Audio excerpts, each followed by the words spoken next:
کہ جس طرح نوجوان لڑکے کوئی شادی بیاہ کا موقع ہوتا اور وہ اس میں شریک ہوتے، وہاں پر دیکھتے وہ مختلف طریقے سے جو اس وقت جو تھا وہ ڈھول بجاتے یا اشعار کہا کرتے، وہاں پر کچھ کھیل تماشا بھی ہوا کرتا۔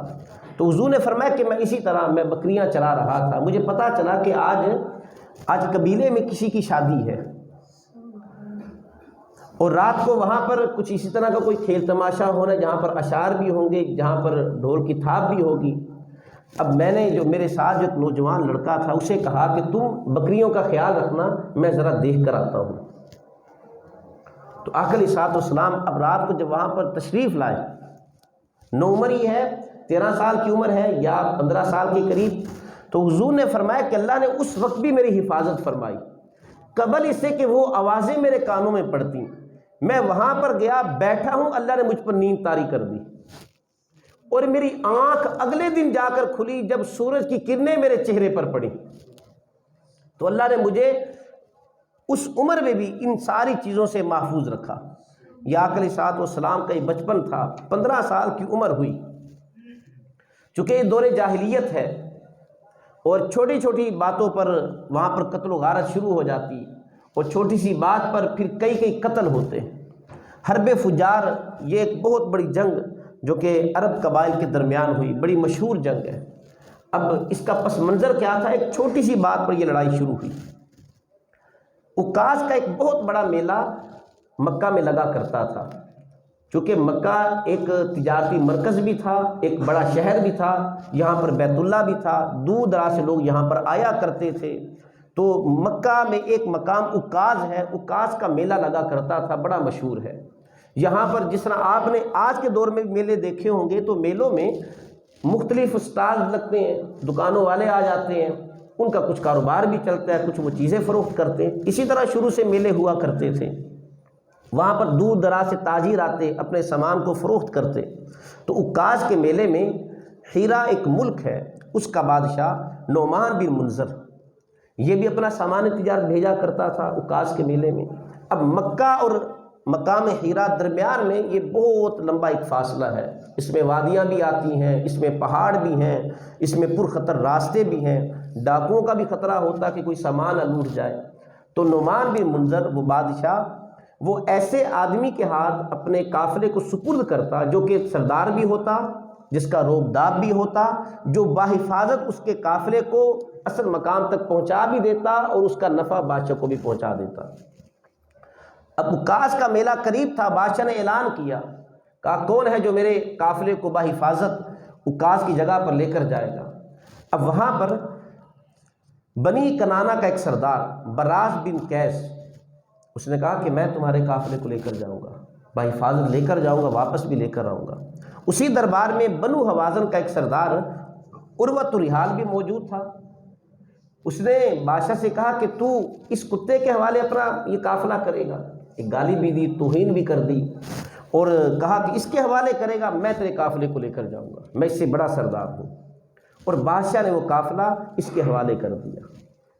اب دوسرے کے دل میں یہ بات آئی کہ اس نے مجھے گالی دی ہے اور میرے معاملات میں رکاوٹ بنا ہے۔ اب یہ اصل وجہ بنی تھی حرب فجار کی۔ اب قافلہ تو دوسرا لے گیا، لیکن یہ چپ کے اس کے پیچھے چل پڑا۔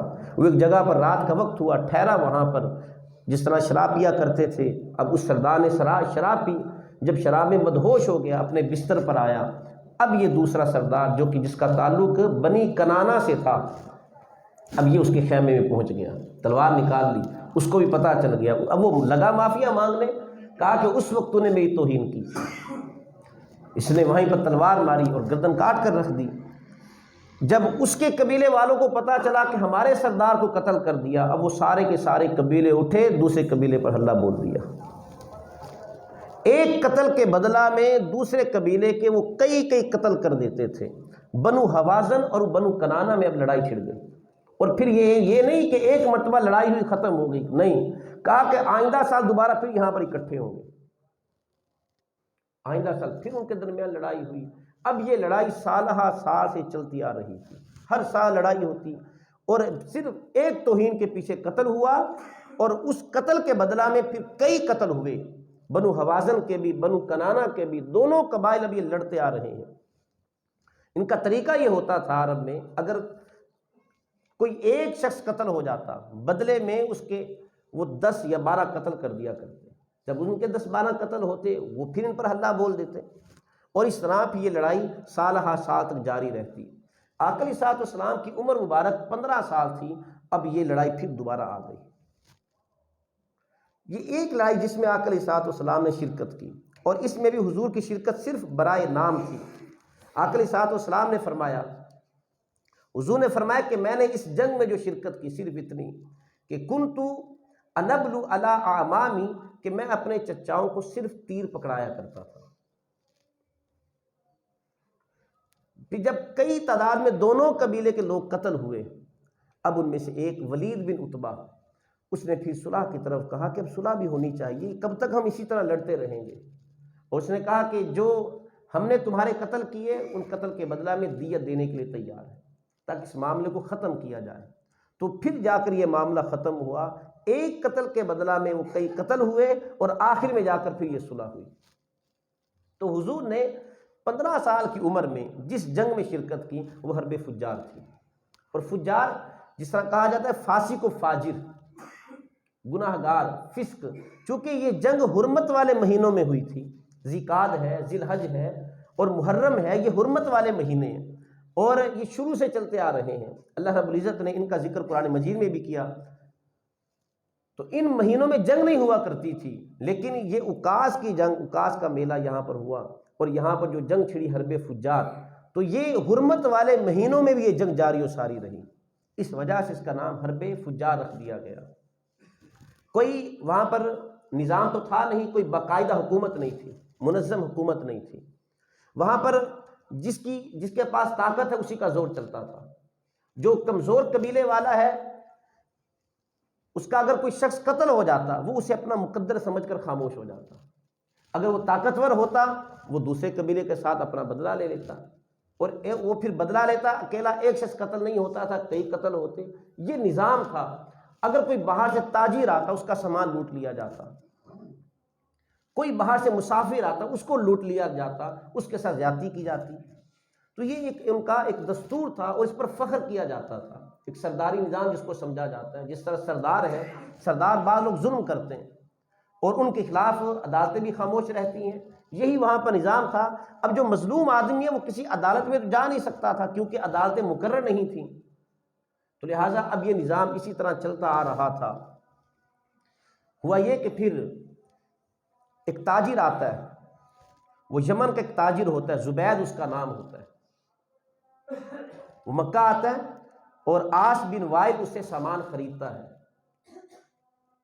سامان خریدنے کے بعد اسے کہتا ہے میں تمہاری رقم ابھی لا کر دیتا ہوں، لیکن رقم لا کر دیتا نہیں ہے۔ تو تاجر سمجھ جاتا ہے اس نے تو میرا سامان لوٹ لیا، بڑی فریاد کرتا ہے، انکار کر دیتا ہے کہ بھائی تمہارے لیے میرے پاس کوئی رقم نہیں، جاؤ اپنا کام کرو۔ سردار تھا، اس نے باقی سرداروں کے پاس فریادیں جا کر کی، لیکن کسی نے بھی اس کی داد رسی نہ کی۔ اب شام کے وقت جو سرداران قریش تھے وہ حرم میں اکٹھے ہوا کرتے تھے، اس کو ایک تدبیر سوجی، وہ جب شام کے وقت سارے قریش وہ صحن حرم میں اکٹھے ہوئے، اس نے پھر وہاں پر جا کر اپنی فریاد کی۔ اس نے کہا یا آل فہر لمظلوم بداعتہ ببطن مکہ تنائی الدار والنفر، اس نے کہا اے آل فہر میری فریاد کو سنو، اس کا کیا حال ہوگا جس کا سامان لوٹ لیا جائے۔ اس نے کہا کہ وہ وَمُحْرِمٌ أَشْعَثُ لَمْ يَقْضِ عُمْرَتَهُ، یہ ایسا شخص ہے جو عمرہ کرنے یہاں پر آیا تھا، ابھی احرام کی حالت میں ہے اور عمرہ بھی نہیں کیا اور اپنا سامان لٹا بیٹھا ہے۔ یا لِرِجَالِ وَبَيْنِ الْحِجْرِ وَالْحَجَرِ، اور اس بندے کے ساتھ ظلم ہوا حجر اسود اور حتیم کے درمیان میں، تمہارے پاس آ کر ظلم ہوا مجھ پر اور میری کوئی داد رسی کرنے والا نہیں۔ تو سب سے پہلے اس مظلوم کی فریاد پر جس نے لبیک کہا وہ زبیر بن عبد المطلب تھے، جناب عبد المطلب کے صاحبزادے زبیر۔ اب یہ ہے یہ نسب جو چل رہا تھا ابراہیم علیہ السلام سے، تو سب سے پہلے جو داد رسی کے لیے اٹھا وہ جناب عبد المطلب کے صاحبزادے زبیر تھے۔ اب یہاں پر یہ ایک بنیاد بنی معاہدہ حلف الفضول کی جو بڑا مشہور ہے۔ پھر آپ نے اس کی داد رسی کی، آپ نے سرداران قریش کو اکٹھا کیا، کہا یہ تو ظلم ہے، یہ زیادتی ہے، کوئی سردار کوئی تاجر ہمارے پاس آئے اور سردار اس کو لوٹ لے تو باہر جا کر وہ ہمارے بارے میں کیا کہے گا کہ یہ سردار ہیں اور سامان لوگوں کا لوٹ لیتے ہیں. تو سب سے پہلے اب یہ زبیر بن عبد المطلب یہ کھڑے ہوئے اور پھر اس کا حق لے کر دیا. اور زمانہ قدیم میں قبیلہ جرہم کے درمیان بھی اسی طرح کے مسائل ہوئے تھے. طاقتور کمزور پر ظلم کرتا, اور انہوں نے بھی پھر ایک معاہدہ کیا. وہ معاہدہ حلف الفضول کے نام سے مشہور ہوا کیونکہ اس میں 3 فضل نامی شخص شامل تھے. یہ معاہدہ قدیم دور میں ہوا تھا.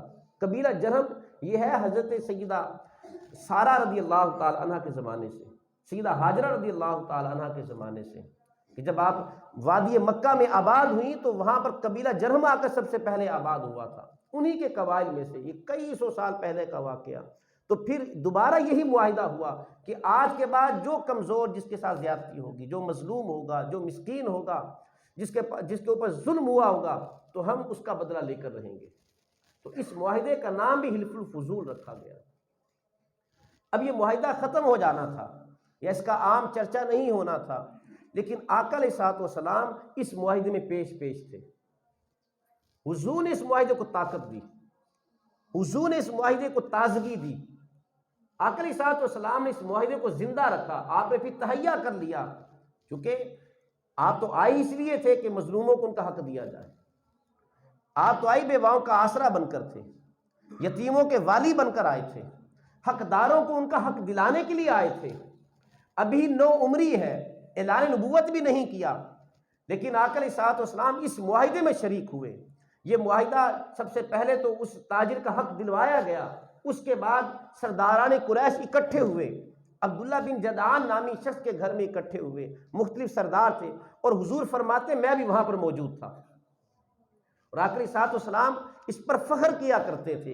اعلان نبوت کے بعد بھی حضور فرماتے کہ وہ جو معاہدہ حلف الفضول ہوا تھا میں اس میں شریک تھا. اور پھر فرماتے کہ اگر آج بھی کوئی اس طرح کا معاہدہ میرے ساتھ کرنا چاہے میں تیار ہوں, اور اس معاہدے کے بدلے میں کوئی مجھے 100 سرخ اونٹ بھی دے میں اسے پھر بھی قبول نہ کروں.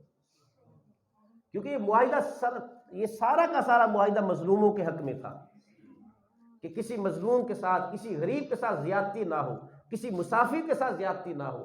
نہ صرف باہر سے آنے والے بلکہ جو مکہ میں رہنے والے جو کمزور لوگ ہیں اور ان پر جو ظلم ہوتا تھا, آقا علیہ الصلوۃ والسلام نے ایک ٹیم تیار کی, نوجوانوں کا ایک دستہ تیار کیا, اور وہ ہر وقت جس طرح ایک فوج ہوتی ہے اسلحہ سے لیس ہوتی ہے, وہ ہر وقت وہ نوجوان, اور قریشی نوجوان تھے, وہ نوجوان ہر وقت تیار رہتے.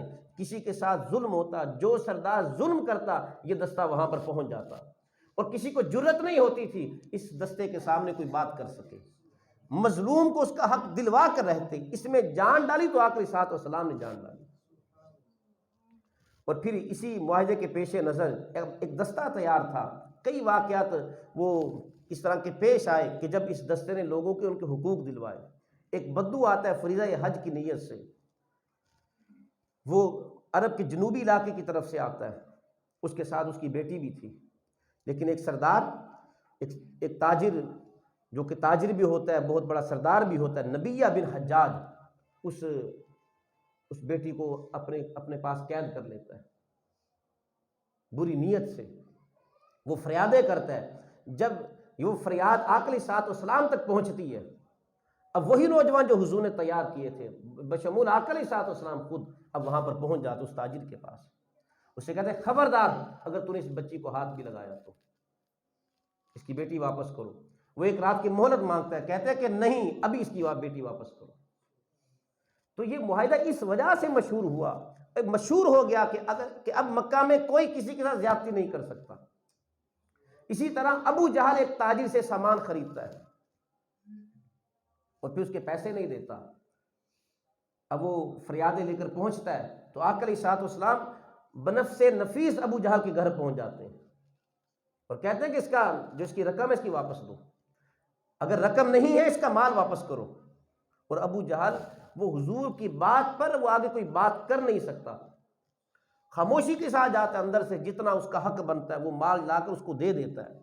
بعد میں سردار ابو جہل کو تانا دیتے ہیں, کہتے ہیں کہ تو نے ایک مرتبہ کہنے پر اس تاجر کا ساری قیمت ادا کر دی حضور کے کہنے پر، جبکہ تو ان کا سخت دشمن ہے۔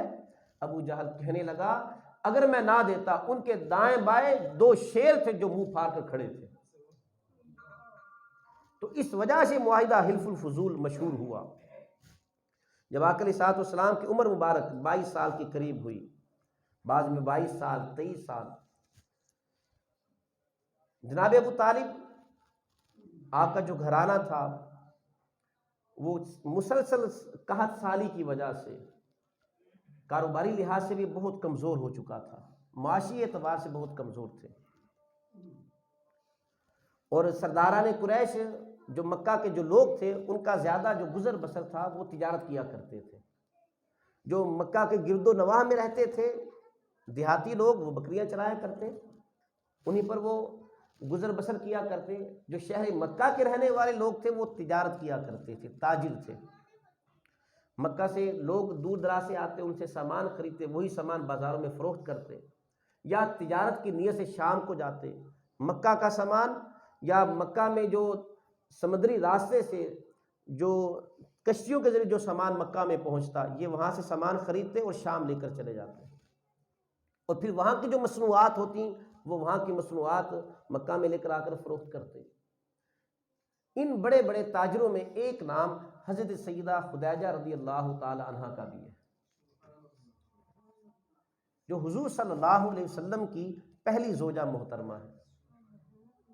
اور جس قافلے میں سیدہ خدیجہ رضی اللہ تعالی عنہا کا سامان شامل ہوتا تھا، سارے سرداروں کا سامان ایک طرف، اکیلی سیدہ خدیجہ رضی اللہ تعالی عنہا کا سامان ایک طرف، سب کے برابر ہوتا تھا۔ اتنی بڑی تاجرہ تھی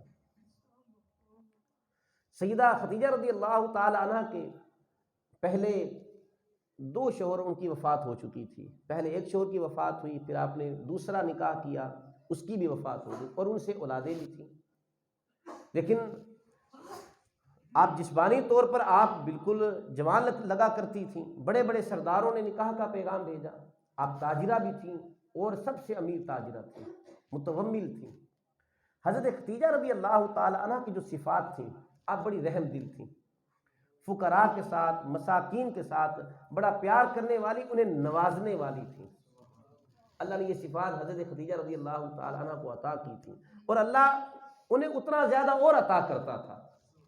ایک قانون قدرت ہے، جب آپ غریبوں کے ساتھ محبت کریں گے، کسی کے کام آئیں گے، اللہ آپ کے کام خود بخود کرنا شروع کر دے گا، پتہ بھی نہیں چلے گا، بندے کے کام خود بخود ہوتے رہیں گے۔ سیدہ خدیجہ رضی اللہ تعالی عنہ آپ یتیم بچوں کی شادیاں کروایا کرتی، آپ کو پتہ چلتا کہ فلاں گھر مسکین ہے، پورے گھر کا بوجھ اپنے اوپر اٹھا لیا کرتی، ان کا سالانہ خرچ بھیجا کرتی۔ پتہ چلتا کہ فلاں جگہ پر کسی یتیم بچی کی شادی ہے، یا یتیم بچیاں یا بچے ہیں، تو آپ ان کے پورے گھر کا بوجھ اپنے اوپر لے لیا کرتی تھی۔ اللہ انہیں اتنا زیادہ نوازتا تھا۔ تو سیدہ خدیجہ رضی اللہ تعالی عنہ آپ کا سامان تجارت آپ تیار کر رہی تھی شام کی طرف بھیجنے کے لیے۔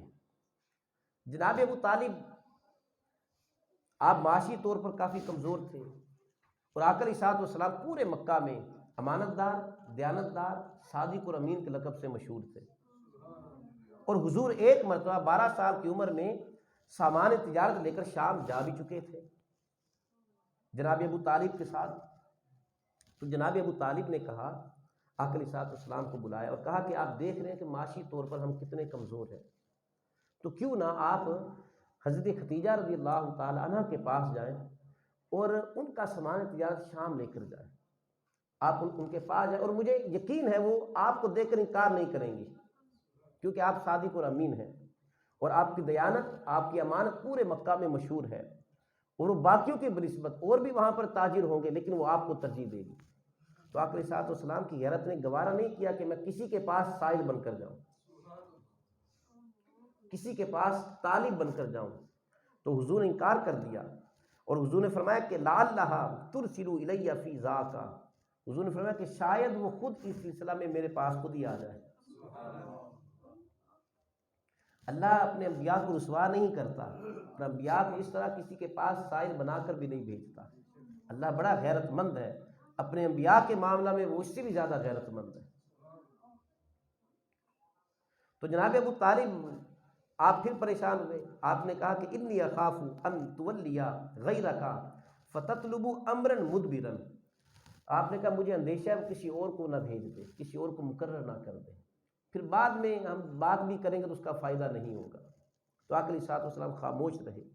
اب یہ بھتیجا اور چچا کی گفتگو یہ کسی نے پہنچا دی حضرت سیدہ خدیجہ رضی اللہ تعالی عنہ کے پاس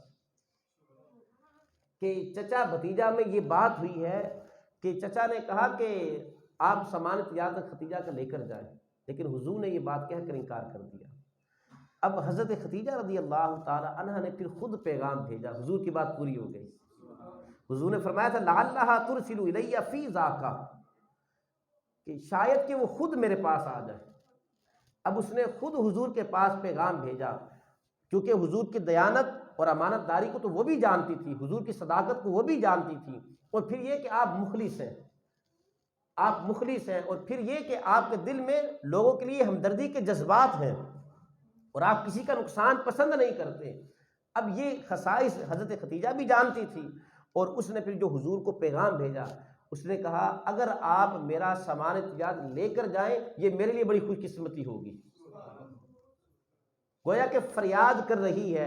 یہ کون ہے؟ وہ خدیجہ کہ جس کے پاس کئی کئی تاجر وہ کھڑے رہتے تھے کہ یہ ہمیں سامان تجارت دے کر بھیج دیں، اور یہ خود حضور کے پاس فریاد کر رہی ہے کہ اگر آپ میرا سامان لے جائیں یہ میرے لیے بڑی خوش قسمتی ہوگی۔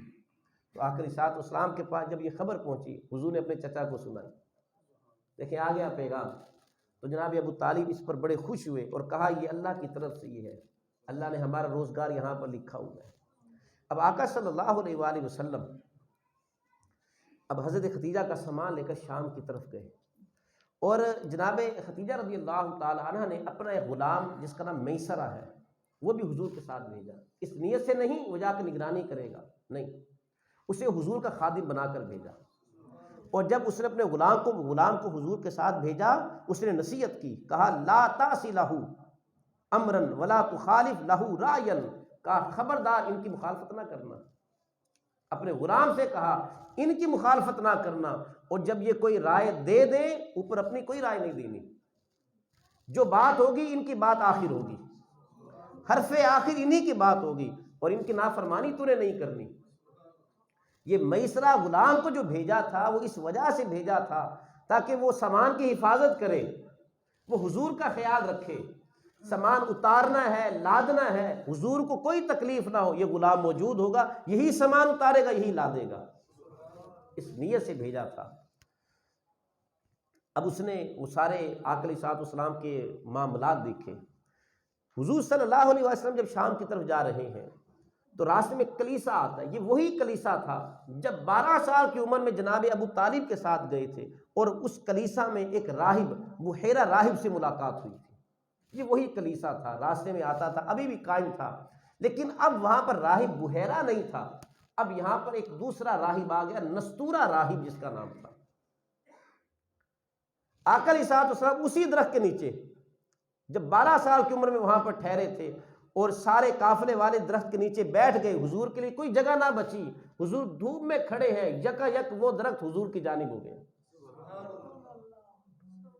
آقا علیہ الصلوۃ والسلام دوبارہ اسی درخت کے نیچے جا کر بیٹھے، وہ نستورہ راہب اس نے آقا علیہ الصلوۃ والسلام کو دیکھ لیا، جو حضور کے پاس آیا اور آقا علیہ الصلوۃ والسلام کے قدموں کو بوسہ دیا اس نے، وہ نستورہ راہب نے۔ اب اس کے لفظ سنیں، امام محمد ابو زہرہ نے اس کو نقل کیا، اس نے کہا آمنت بک، میں آپ پر ایمان لایا۔ ابھی اس نے کوئی نشانی نہیں دیکھی، صرف حضور کو دیکھا ہے، وہ سمجھ گیا یہ آخر زمان نبی ہے، وہ نستورہ راہب۔ اس نے کہا آمنت بک، میں آپ پر ایمان لایا، وَأَشْهَدُ أَنَّكَ الَّذِي ذَكَرَهُ اللَّهُ تَعَالَى فِي التَّوْرَاةِ، کہا آپ وہی نبی ہیں جس کا ذکر اللہ نے تورات میں کیا ہے۔ ابھی عمر کتنی ہے؟ 24 سال، 25 سال کی عمر میں نکاح ہوا تھا، ابھی 24 سال کی عمر ہے، ابھی سامان تیار لے کر جا رہے ہیں، اور کہا کہ آپ وہی نبی ہیں جس کا ذکر اللہ نے تورات میں کیا ہے۔ فَلَمَّا رَأَى الْخَاتَمَ قَبَّلَهُ، پھر اس نے آقا علیہ الصلوۃ والسلام کی مہر نبوت کو دیکھا، فقبلہ، اس کا بوسہ لیا اور کہا اشہد انک رسول اللہ النبی الامی الذی بشر بک عیسیٰ، کہا آپ وہی نبی امی ہیں جس کی بشارت عیسیٰ علیہ السلام ہمیں دے کر گئے ہیں۔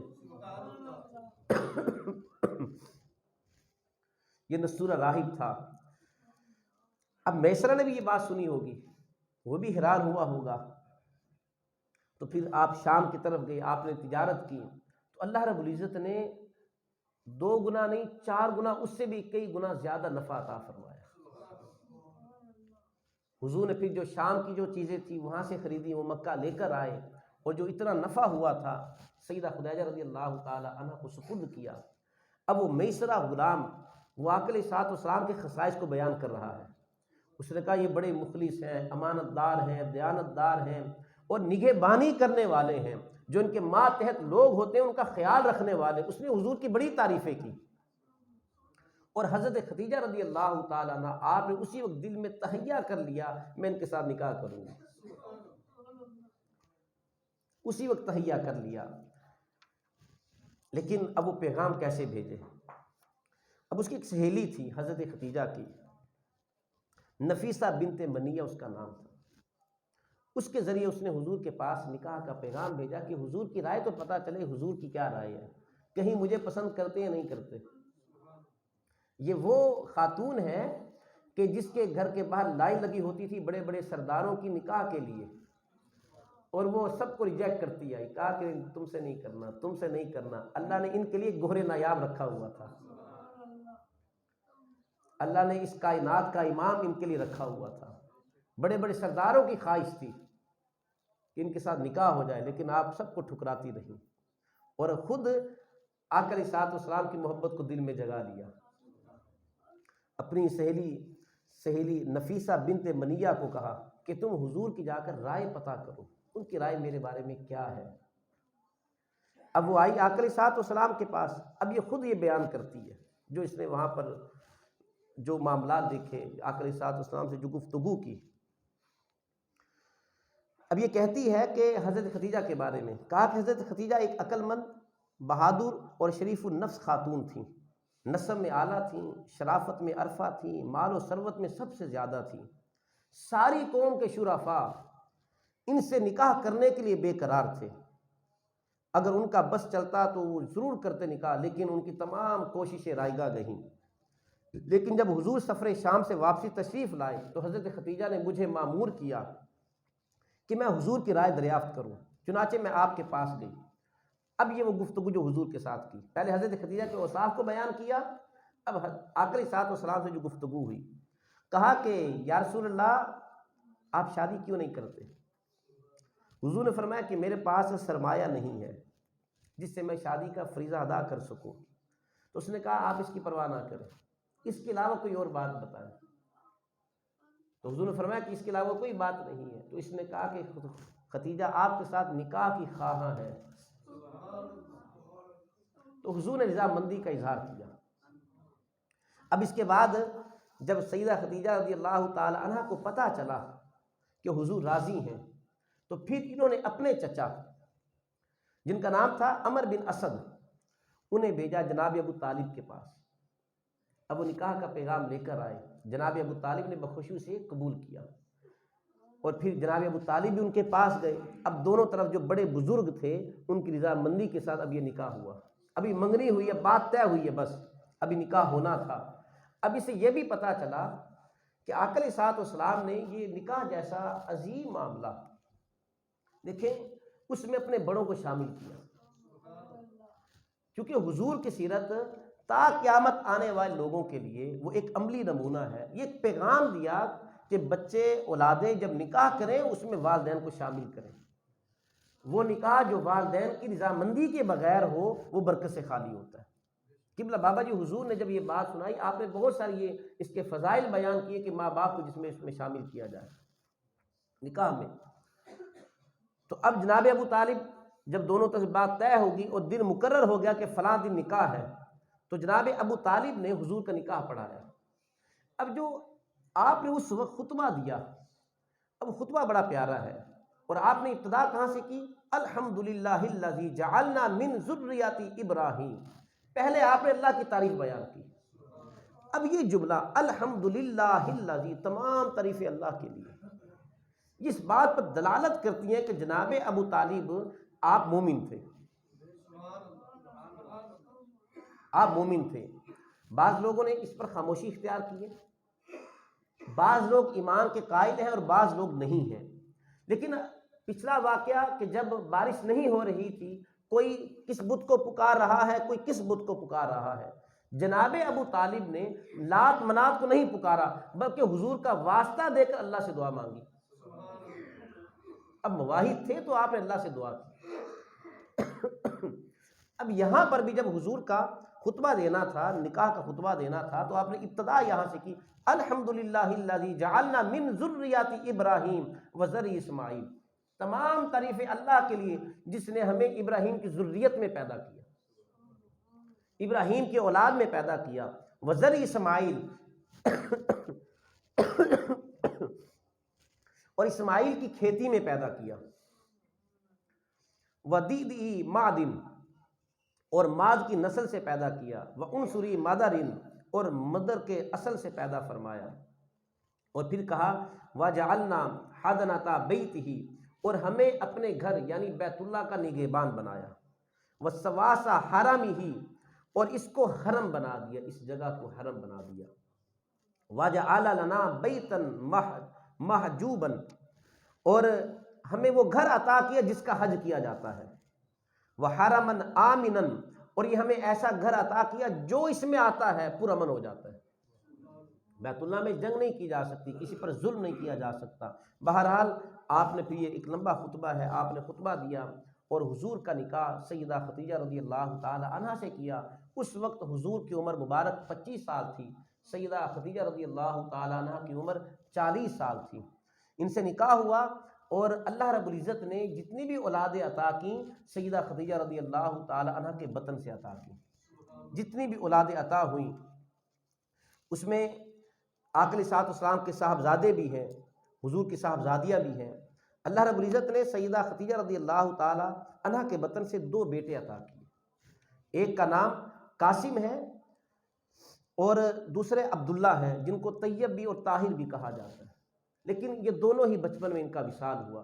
جناب قاسم جو نام تھا، انہی کے نام سے آقا علیہ الصلوۃ والسلام کی کنیت ابو القاسم تھی۔ 2 بیٹے سیدہ خدیجہ رضی اللہ تعالی عنہا کے بطن سے ہوئے اور ایک بیٹا ماریہ قبطی کے حضرت سیدہ ماریہ قبطی رضی اللہ تعالی عنہا کے بطن سے ہوا، جن کا نام ابراہیم تھا، لیکن وہ بھی بچپن میں ان کا وصال ہوا، اور یہ 2 صاحبزادے ان کا بھی بچپن میں وصال ہوا، اور حضور صلی اللہ علیہ وسلم کی جتنی بھی صاحبزادیاں وہ بھی سیدہ خدیجہ کے بطن اطہر سے پیدا ہوئی۔ ان میں حضرت سیدہ رقیہ رضی اللہ تعالی عنہا، حضرت زینب رضی اللہ تعالی عنہا، حضرت ام کلثوم اور سیدۃ النساء حضرت سیدہ فاطمۃ الزہرا رضی اللہ تعالی عنہا ہیں، اور سب نے یہ جتنے بھی یہ آپ کی صاحبزادیاں تھیں، جب آقا علیہ الصلوۃ والسلام نے اعلان نبوت کیا تو سب نے اسلام قبول کیا۔